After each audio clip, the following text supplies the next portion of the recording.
Sir CM ಭೇಟಿ ಮಾಡಿದ್ರಿ, ಏನು ಚರ್ಚೆ ಆಯಿತು ಸರ್? ಏನು ಭರವಸೆ ಕೊಟ್ಟರು? ಬಹುಶಃ ನಾನು ಮೊದಲೇ ಒಂದು ಮಾತು ಹೇಳಿದ್ದೆ.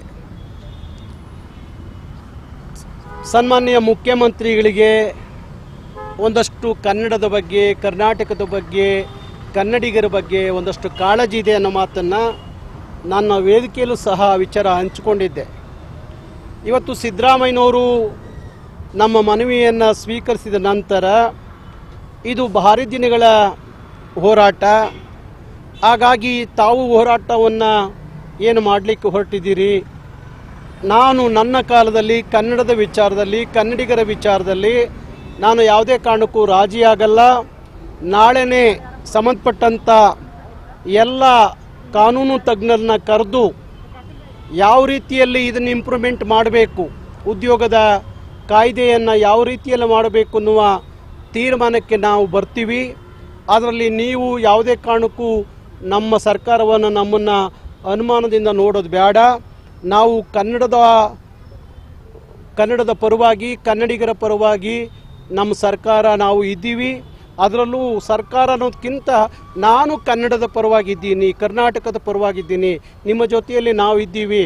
ಹಾಗಾಗಿ ನಾನು ನಾಳೆನೇ ಎಲ್ಲ ಕಾನೂನು ತಜ್ಞರನ್ನ ಕರೆಸಿ ಇದ್ರ ಬಗ್ಗೆ ಚರ್ಚೆ ಮಾಡಿ ನಿಮ್ಮನ್ನು ಕರೆಸಿ ನಾನು ಮಾತಾಡ್ತೀನಿ.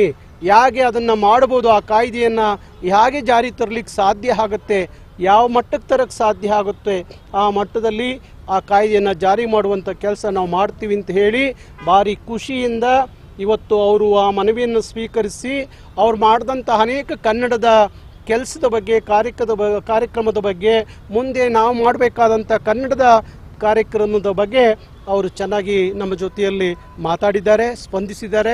ಆದಷ್ಟು ಬೇಗ ಗೌಡ್ರೆ ನಿಮ್ಮನ್ನು ಕರೆಸ್ಕೊಂಡು ಒಂದು ವಾರದೊಳಗಡೆ ನಾನು ನಿಮ್ಮ ಜೊತೆಯಲ್ಲಿ ಮಾತಾಡ್ತೀನಿ ಅನ್ನೋ ಮಾತು ಹೇಳಿದ್ದಾರೆ. ಹಾಗಾಗಿ ಬಹುಶಃ ಸನ್ಮಾನ್ಯ ಮುಖ್ಯಮಂತ್ರಿಗಳಿಗೆ ಕನ್ನಡದ ನಾಡುನುಡಿ ಬಗ್ಗೆ ಇರುವ ಕಳಕಳಿ ನಮಗೆ ಚೆನ್ನಾಗಿ ವ್ಯರ್ಥವಾಗಿದೆ. ಹಾಗಾಗಿ ನಮ್ಮ ಹೋರಾಟ ನೋಡ್ತೀವಿ, ನಾವು 1 ತಿಂಗಳ ಕಾಲ ಕಾದು ನೋಡ್ತೀವಿ. ಅದಾದ ನಂತರ ಯಾವ ರೀತಿಯಲ್ಲಿ ಅವರ ಕಾರ್ಯವೈಖರಿ ಮುಂದೆ ಹೋಗುತ್ತೆ ಅಂತ ನೋಡಿಕೊಂಡು ಆಮೇಲೆ ಕರ್ನಾಟಕ ರಕ್ಷಣಾ ವೇದಿಕೆ ತನ್ನ ಹೋರಾಟವನ್ನು ಮುಂದುವರಿಸುತ್ತೆ. ನೀವು ಯಾವ ರೀತಿ ಆಗ್ರಹ ಮಾಡ್ತಾ ಇರೋ ಸರ್? ಈಗ ಅವರು ಕಾಯ್ದೆ ಮಾಡಬೇಕು ಅಂದ್ರೆ ಅದು ಯಾವ ರೀತಿ ಇರಬೇಕು ಅಂತ ಯಾಕೆ ಅಂದರೆ ಈಗ ಮೊನ್ನೆ ಡಿಸೆಂಬರ್ ಅದನ್ನೇ ಹೇಳ್ತೀನಿ. ಇವತ್ತು ಡಾಕ್ಟರ್ ಸರೋಜಿನಿ ಮಹಿಷಿ ವರದಿ ಅದು ಅನುಷ್ಠಾನ ಆಗಬೇಕು ಅಂತೇಳಿ ಸುಮಾರು 40 ವರ್ಷಗಳಿಂದಲೂ ಅದು ಹೇಳಿಕೊಂಡು ಬಂದಾಯಿತು. ಅದರ ವರದಿ ಏನು ಹೇಳುತ್ತೆ, ಡಿ ಮತ್ತು ಸಿ ಯಲ್ಲಿ 100ಕ್ಕೆ 100ರಷ್ಟು ಕನ್ನಡಿಗರಿಗೆ ಉದ್ಯೋಗ ಸಿಗಬೇಕು. ಅದು ಖಾಸಗಿ ವಲಯ ಇರ್ಬೋದು, ರಾಷ್ಟ್ರೀಕೃತವಾದಂಥ ಉದ್ಯಮ ಇರ್ಬೋದು, ರಾಜ್ಯದ ಉದ್ಯಮ ಇರ್ಬೋದು. ಅದರಲ್ಲಿ ಸಿ ಮತ್ತು ಡಿ ಯಲ್ಲಿ 100ಕ್ಕೆ 100ರಷ್ಟು ಕನ್ನಡಿಗರಿಗೆ ಉದ್ಯೋಗ ಸಿಗಬೇಕು ಅನ್ನೋದು.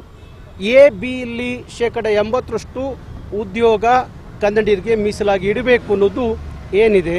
ಹಾಗೆ ಯಾವ 15-20 ವರ್ಷದಿಂದ ಕರ್ನಾಟಕದಲ್ಲಿರುವಂಥ ಬೇರೆಯವರು ಏನಿದ್ದಾರೆ ಅವರಿಗೆ ಓದಲಿಕ್ಕೆ ಕನ್ನಡ, ಬರೀಲಿಕ್ಕೆ ಕನ್ನಡ ಗೊತ್ತಿದ್ದರೆ ಅವ್ರಿಗೊಂದು ಪರೀಕ್ಷೆ ಮಾಡಿ ಅದರ ಮುಖಾಂತರ ಅವರಿಗೆ ಬೇಕಾದರೆ ಉದ್ಯೋಗ ಇಲ್ಲಿ ಈ ರಾಜ್ಯದಲ್ಲಿ ಕೊಡಬಹುದು ಅನ್ನೋದನ್ನು ಸಹ ಅದು ಸಮಿತಿಯಲ್ಲಿ ಹೇಳುತ್ತೆ. ಹಾಗಾಗಿ ಅದನ್ನೆಲ್ಲವನ್ನು ಅವರಿಗೆ ಮನವರಿಕೆ ಮಾಡಿಕೊಟ್ಟಿದ್ದೀವಿ. ಸಿದ್ದರಾಮಯ್ಯವ್ರಿಗೆ ಮೊದಲೇ ಒಂದಷ್ಟು ವಿಚಾರ ತಿಳ್ಕೊಂಡಿದ್ರು, ಹೌದಲ್ವಾ, ಹೌದು ಇದನ್ನು ಮಾಡಬೇಕು, ಹಾಗಾಗಿ ಇದನ್ನು ಜಾರಿಗೆ ತಂದರೆ ನಮ್ಮ ಮಕ್ಕಳಿಗೆ ಬದುಕನ್ನು ಕಟ್ಟಿಕೊಡಂಗೆ ಆಗುತ್ತೆ ಅನ್ನೋ ಮಾತನ್ನು ಅವರು ಹೇಳಿದ್ದಾರೆ.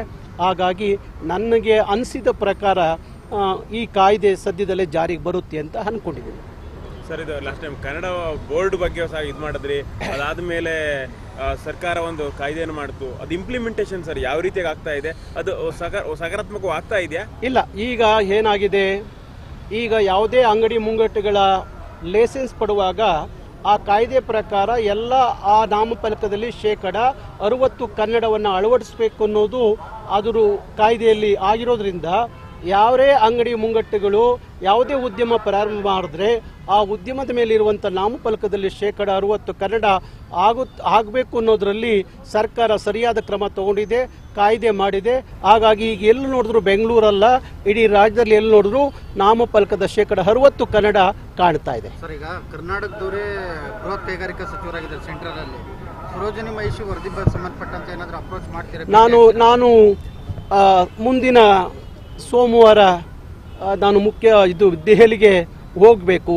ಯಾಕೆಂದರೆ ಮಾನ್ಯ ಕುಮಾರಸ್ವಾಮಿಯವರು ಈಗೇನು ಕೇಂದ್ರದ ಬೃಹತ್ ಕೈಗಾರಿಕೆ ಸಚಿವರೇನು ಆಗಿದ್ದಾರೆ ಅವರಿರ್ಬೋದು, ನಮ್ಮ ಸೋಮಣ್ಣವರು ರೈಲ್ವೆ ರಾಜ್ಯ ಸಚಿವರೇನು ಆಗಿದ್ದಾರೆ ಸೋಮಣ್ಣವ್ರನ್ನ, ಪ್ರಹ್ಲಾದ್ ಜೋಶಿ ಅವ್ರನ್ನ, ಇವ್ರನ್ನೆಲ್ಲ ಭೇಟಿ ಮಾಡಿ ಅವರಿಗೆ ಒಂದು ಮನವಿ ಕೊಟ್ಟು ಅವ್ರಿಗೊಂದು ಅಭಿನಂದನೆಗಳನ್ನ ಹೇಳಿ ಕರ್ನಾಟಕಕ್ಕೆ ಸಂಬಂಧಪಟ್ಟಂಥ ಯಾವ್ಯಾವ ಇಲಾಖೆಯಲ್ಲಿ ಏನೇನು ಆಗಬೇಕಾಗಿದೆ ಅದು ಆಗಬೇಕು ಅನ್ನೋದನ್ನ ಅವ್ರ ಮೇಲೆ ಒತ್ತಡ ಹಾಕಬೇಕು ಅನ್ನೋದು ಒಂದು. ಮತ್ತು ಈಗ ಮುಖ್ಯಮಂತ್ರಿಗಳು ಹೇಳ್ತಾ ಇದ್ರು, ಈಗ ಕೇಂದ್ರ ಸರ್ಕಾರದಿಂದ ನಮಗೆ ಬರಬೇಕಾದಂಥ 1,86,000 ಕೋಟಿ ಹಣ ಏನು ಇವತ್ತು GST ಮತ್ತು ಇದರಿಂದ ಏನು ತೆರಿಗೆ ಹಣ ಬರಬೇಕಾಗಿದೆ, ಆ ವಿಚಾರದಲ್ಲಿ ನೀವು ಧ್ವನಿ ಎತ್ತಬೇಕು. ಯಾಕೆಂದರೆ ಹಣ ನಮಗೆ ಬಂದರೆ ಅನುಕೂಲ ಆಗುತ್ತೆ ಅನ್ನೋ ಮಾತು ಹೇಳಿದ್ರು. ಆ ವಿಚಾರನೂ ಸಹ ಅವರ ಜೊತೆಯಲ್ಲಿ ನಾನು ಮಾತಾಡಿ ಬರಬೇಕು ಅನ್ನೋಂಥ ತೀರ್ಮಾನ ಮಾಡಿದ್ದೀವಿ. ಹಾಗಾಗಿ ನಾವು ಕರ್ನಾಟಕ ರಕ್ಷಣಾ ವೇದಿಕೆ ಒಂದು ನಿಯೋಗ ದೆಹಲಿಗೆ ಹೋಗಿ ಇನ್ನು 2-3 ದಿವಸದಲ್ಲಿ ಅವ್ರನ್ನೆಲ್ಲರನ್ನೂ ಭೇಟಿ ಮಾಡ್ತೀವಿ. ಇವತ್ತಿನ ಹೋರಾಟ ಫಲಪ್ರದ ಆಗಿದೆ ಅನಿಸ್ತಾ ಇದೆ. ಹೌದು, ನನಗೆ ಖುಷಿ ತಂದಿದೆ. ಮುಖ್ಯಮಂತ್ರಿಗಳ ಭರವಸೆಯಿಂದಾಗಿ ನನಗೆ ಖುಷಿ ತಂದಿದೆ. ಹಾಗಾಗಿ ಅದು ಆಗುತ್ತೆ ಅಂತ ಅಂದ್ಕೊಂಡಿದ್ದೀನಿ.